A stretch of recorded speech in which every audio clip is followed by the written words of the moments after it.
Is Boost High Protein a good drink? I'm gonna let you know.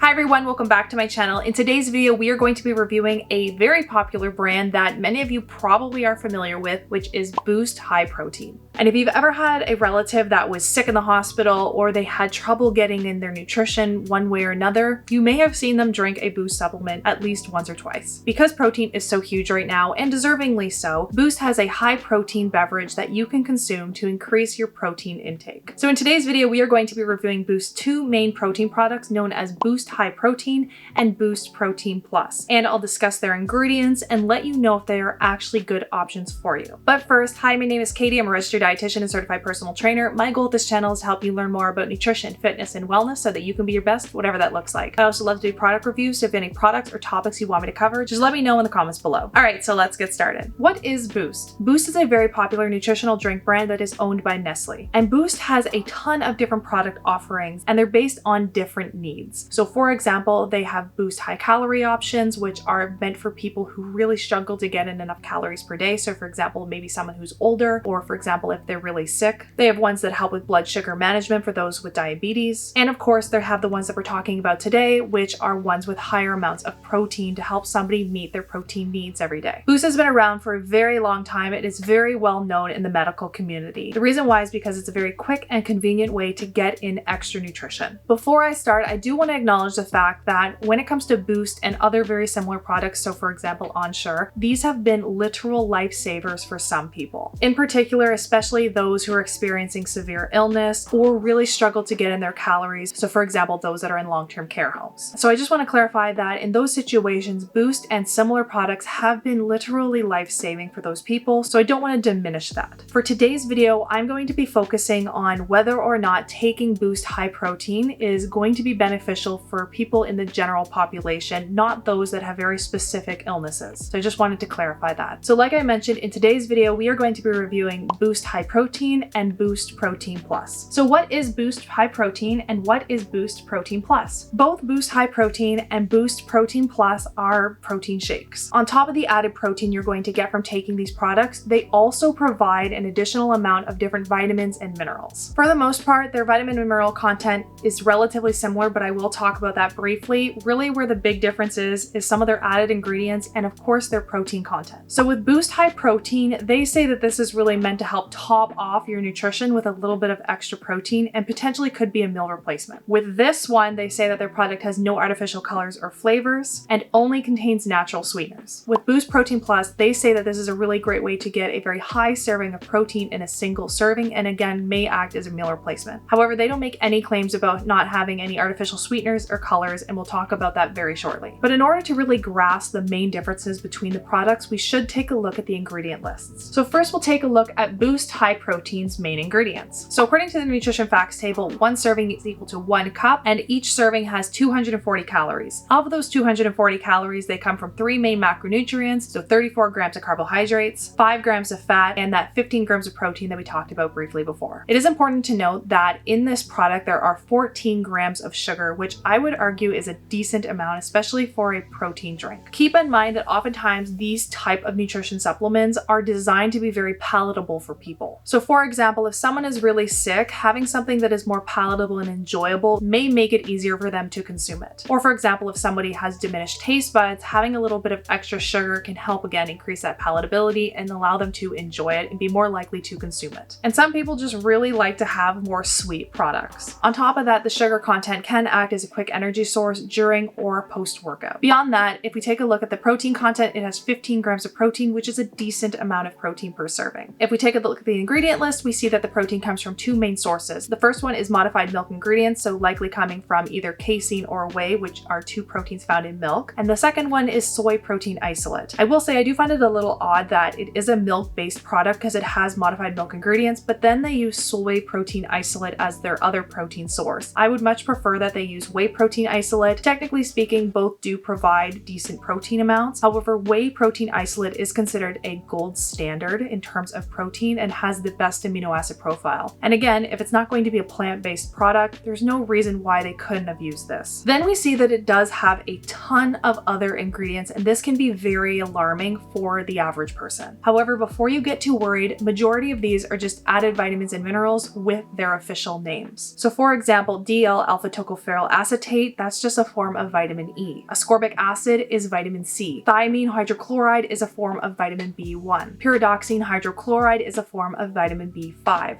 and so on. And we can see from the nutrition facts table that there are high amounts of a lot of different vitamins and minerals. So if you are concerned about meeting your vitamin and mineral needs, then this can be a very convenient and simple way to get in those extra nutrients. Beyond this, there are a few ingredients that we should also talk about. First, the main ingredient is water, and this makes sense because it is a beverage. Keep in mind when you look at an ingredient list, it goes in descending order by weight. So the first ingredient is going to be the ingredient in the highest amount, and the last ingredient is going to be the ingredient with the lowest amount. The second ingredient is sugar, which I'm not a huge fan of. Like I mentioned, sugar can be added to sweeten the product, maybe provide a little bit of quick energy, but mostly it's to improve the palatability of the product, so helping it taste good. For the general population, I don't really think that you need to be relying on this much added sugar for a protein product. However, like I mentioned earlier, in Boost High Protein, they say that they don't use any artificial sweeteners. So in order to make the product taste sweet and be enjoyable, they either have to now add sugar or they can add a natural sweetener. So they do both. So they do add some added sugars, and then they also add a natural sweetener known as stevia. When it comes to products like this, you basically have to decide what you are looking for, and that will determine if the product is right for you. So if you want to avoid artificial sweeteners, then the company has to decide whether or not they're going to use added sugar or if they're going to use a natural sweetener. If you want to avoid added sugars, then they need to use either artificial sweeteners or naturally derived sweeteners. If you want to avoid all of these, so you don't want any added sugar, you don't want artificial sweeteners, and you don't want any naturally derived sweeteners like stevia or monk fruit, then you're going to have a product that probably won't taste as good, but that's for you to decide if you would prefer that. Whatever you decide is your main priority is going to determine whether or not this product is right for you, or really any other one out there. I do think that they could have lowered the sugar content a little bit, but I don't think it's outrageous. If we put things into perspective, if you were to have a small can of Coke that has roughly about 38 grams of sugar, or for example, if you had a cup of orange juice that has about 21 grams of sugar. So in comparison, it is a lot smaller than a lot of other standard drinks. Beyond the sugar content, we do see that it also has some vegetable oils. The main reason these are often added is just again to improve palatability as well as mouthfeel, so allowing it to not feel gritty and a lot smoother. The ingredient list also says that it has flavor, which is a bit vague. They do say that they don't use any artificial flavor, so I guess we can assume it's somehow naturally derived, but I would prefer if they were a little bit more specific. We do see that it says cocoa, but they don't specify what the other flavor is, so I'd love to know. We also see that it has a variety of different types of gums, which are meant to act as emulsifiers and stabilizers, so basically just helping the ingredients stay together and have a good texture. Technically speaking, gums are generally recognized as safe. Some people choose to avoid them, but that's why they're in the product. Then at the end of the ingredient list, we have dimethyl polysiloxane, which is simply an anti-foaming ingredient. Really what they're trying to do here is prevent the product from foaming too much during the manufacturing process or when you shake the bottle. It really just helps ensure that when you take a sip out of the drink, it's not overly foamy and more smooth. And this ingredient can act as a stabilizer as well. Again, this ingredient is generally recognized as safe. So based on all of what we've talked about so far, what I can say from this product is that it is quick, it is convenient, and it does have a decent amount of protein and added vitamins and minerals. I don't agree that it is enough to be a meal replacement. It is still kind of on the lower end of calories, so this wouldn't be something I would recommend as a meal replacement for most people. And also the protein content is only 15 grams, which is too low in my opinion to be considered a meal. If we compare this to something like a protein powder, it's a lot lower per serving than what you would get from a protein powder, which usually has about 20 to 30 grams per serving. However, it does have some extra vitamins and minerals, so if you're really concerned about that, this could be an added bonus. That being said, I do think that the sugar content's a little bit on the high end, and some of the added ingredients are things people are not wanting in their products, so if that is you, this might not be the best option for you. If you don't care about that, then this could be a suitable option. To me, what I will say about the product is it's convenient, it's a quick source of nutrition,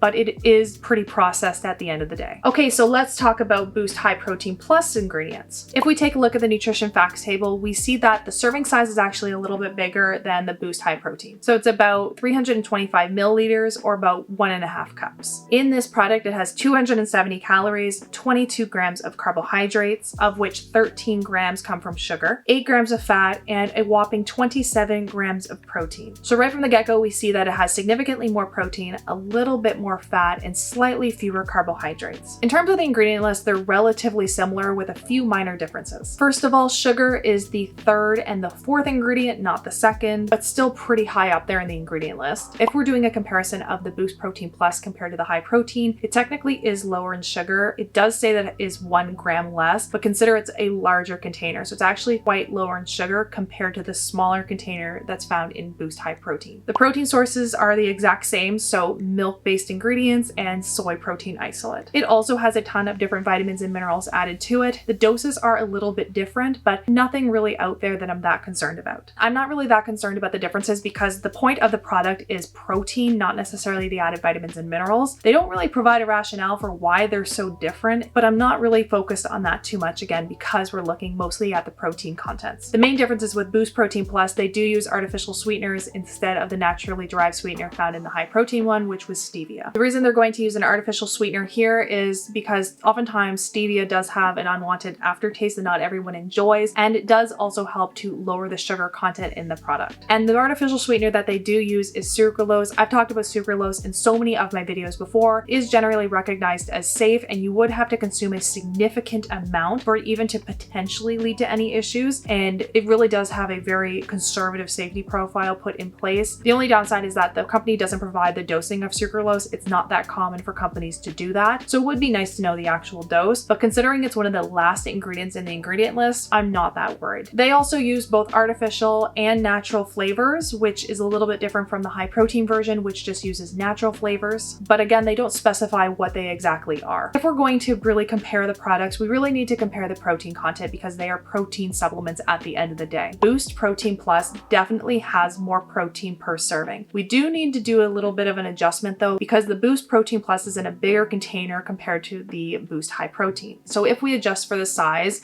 and we consider that the Boost Protein Plus is 1.37 times bigger, then it's only about a 7-gram difference of protein when we're doing an apples to apples size comparison. So still at the end of the day, the Boost Protein Plus is going to have more protein per serving. So I would argue that this is likely your better option overall. Here's where it gets a little complicated though, and really solely dependent on your preferences, because the differences in the added ingredients may determine which one you pick more than the other. Overall, if you are trying to avoid artificial flavors and colors, then the Boost Protein Plus won't be right for you. If you don't care about that and you're mostly focused on protein content, then the Boost Protein Plus is definitely the better option. Just like I said with the Boost High Protein, it is a processed product at the end of the day. This isn't some whole natural food. It is a processed product that has a lot of added ingredients. It's not to say that they're inherently bad, but just something to always keep in mind. I will always recommend that you get the mass majority of your protein through whole, minimally processed foods. That is the best way to do it, absolutely. And really, I would only take these products if you are really struggling on a daily basis to get enough protein, or maybe you have them on standby in case maybe there is a day where you're really busy and you feel like you didn't meet your protein needs and you can take it as a supplement then. But I would not rely on it for the average person as your main source of protein at all. Now, before we finish up, I did want to talk about, are there any better options? Boost has been around for a very, very long time. And again, like I've talked about, it has been helpful for some people. So if you've been enjoying it, or if you have a loved one where this is the only product that they really enjoy and it's the only way that they're getting in a decent amount of protein and nutrition, keep doing it. However, if we're just going to be talking about it as a protein supplement, I don't think it's necessarily the best option out there. If you have decided that you do want to try a protein supplement, here are some things I would consider. First, I will say that Boost products tend to be on the more expensive side for some people. Yes, you can get some coupons out there, but generally speaking, per serving, they are on the more expensive side of things. However, if you're just taking it for protein, you could easily just buy a protein powder and add it to either milk or water and save a ton of money that way. On top of that, you won't get those extra calories from the fats and carbohydrates that maybe you're not looking for when really you just want some added protein. The downside of having a protein powder is that they won't have these added vitamins and minerals. So if you're taking this product to get an increase in overall nutrition, then a protein powder is not your best bet. If you're just taking it for protein, then don't worry about those added vitamins and minerals. If you don't like protein powder and you want to have a protein drink, there are some options out there that aren't Boost or Onshore, but you can certainly have those. One I really do like is the one that's really popular right now, and I have done a review on before, which is Core Power Shakes by Fairlife. They're very popular, and you can get a massive case at Costco to save money. money. The reason why I like Core Power a little bit better is because it is considerably less processed compared to Boost. It's not unprocessed, but the main ingredients are actually just milk, and it has a great amount of protein per serving. Of course, there are some downsides to the Core Power shakes, which I talk about in my video, so feel free to check it out after this one. That is an alternative option if you're looking for a beverage that has a high amount of protein and you're not overly concerned about getting in any extra added vitamins and minerals. Okay, so should you buy Boost High Protein or Boost Protein Plus? Ultimately, at the end of the day, it really depends, and unfortunately that's the reality of doing reviews, because it really just depends on what you're looking for and what your needs are. There are some positives to having the Boost products. First of all, they're quick and they are convenient, and they do provide a decent amount of protein per serving. Another added bonus is that they do contain added vitamins and minerals, so if that is a concern for you, this is an easy way to get them in. The downsides is that they do contain quite a bit of sugar, and they do vary in terms of their added ingredients depending on which product you're taking. And I will say, at the end of the day, it is a relatively processed product. It has helped a ton of people, granted, and I do want to acknowledge that, but if you're looking for a minimally processed product, this one's probably not the best one for you. That doesn't mean the product's bad. Just because something is processed, remember, most things are processed to some degree, that doesn't mean it's inherently bad for you. And so of course that can fit into your diet, and it can be a very helpful way to get a nutrition for some people. But again, if we're talking the general population here, again, the best thing you can do is focus on nutrient-rich foods and then supplement as needed. The only exception here is if you're not well enough to do so. So let's say you're having a really hard time eating whole foods. Maybe you're too sick to digest it, or maybe it just makes you nauseous or whatever. That's where these types of supplements can be very helpful. The other times these can be helpful is if you're maybe on the go, maybe you work a really busy job and you don't have time to sit down and have something, then this could be a very convenient snack or a small meal. So overall, I think it is a decent option as a quick protein drink. I don't think it's the best one out there, but I don't think it's awful either, and Nestle is a well-known brand, so at least you're getting it from a brand that does have pretty high quality standards. So in that case, it might be suitable for some people, but you definitely don't have to take this product, and there are other protein supplements out there that you could enjoy if you don't want this one. And with that, I hope you enjoyed this video. Let me know in the comments below if you have any other products or topics you want me to cover, and if you did enjoy this video, I would love it if you would like and subscribe to my channel, because it helps me reach more people like you. And I'll see you in the next video.